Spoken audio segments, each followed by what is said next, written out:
Hello दोस्तों, आज हम एक्सप्लेन करने वाले हैं फेडरेटेड डिजिटल आइडेंटिफिकेशन प्रोग्राम।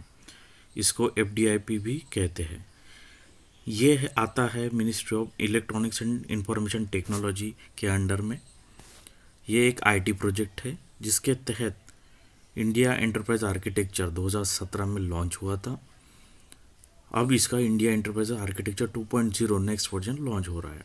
इसका मेन उद्देश्य है कि डाटा ऑप्टिमाइजेशन करना और वेरियस इंस्टीट्यूशन को डिजिटल करके वेरियस क्या बोलते हैं उसको डाटा इंटीग्रेशन करना और एक ही अम्ब्रेला के तहत सब डाटा या फिर जो भी सर्विसेज वो ला के लोगों को कैसे जल्दी से जल्दी पहुंचाई जाए।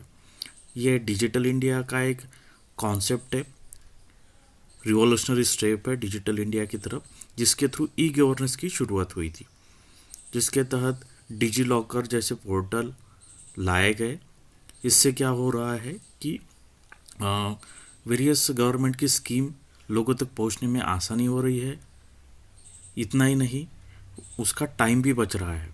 ठीक है, तो अभी जो प्रोग्राम आया है फेडरेटेड डिजिटल आईडी, तो इसके तहत क्या होगा कि बहुत बार ऐसा होता है कि हमारे बहुत से जीमेल अकाउंट होते हैं, ट्विटर अकाउंट, इंस्टा, फेसबुक, बहुत सारे होते हैं।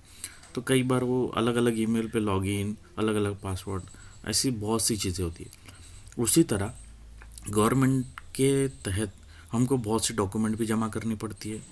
फॉर एग्जांपल एग्ज़ाम के बाद डॉक्यूमेंट वेरिफिकेशन वगैरह होता है, उसमें भी इसका काम गिरता है।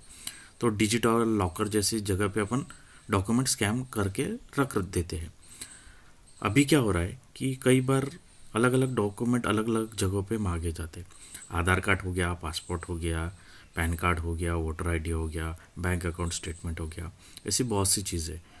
तो इसको एक बार अगर हमने और अलग अलग जगह पे इसको दिखाना पड़ता है, तो ये डाटा रिपीटाइजेशन, अलग अलग जगहों पे हर बार वेरिफिकेशन वगैरह करना, ये सब चीज़ें अवॉइड करने के लिए गवर्नमेंट ने ये फेडरेटेड डिजिटल आइडेंटिफिकेशन प्रोग्राम शुरू किया है। इसके तहत हमको यहाँ पे रजिस्ट्रेशन करना पड़ेगा और हमारे जो भी डिजिटल आईडी प्रूफ है उनको स्कैन करके यहाँ पे अपलोड करना पड़ेगा। गवर्नमेंट इसका वेरिफिकेशन करेगी, उसके बाद इसको इंटरलिंक करके आपको केवाईसी हुआ करके ऑथराइजेशन दे देगी, वेरिफिकेशन दे देगी।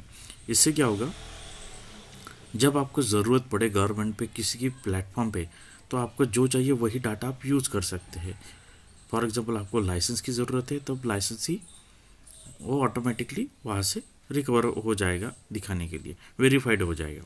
इससे मल्टीपल केवाईसी नहीं होगा और इंटरलिंक करने की वजह से आपका टाइम भी बचेगा और प्रोसेस भी फास्ट होगी।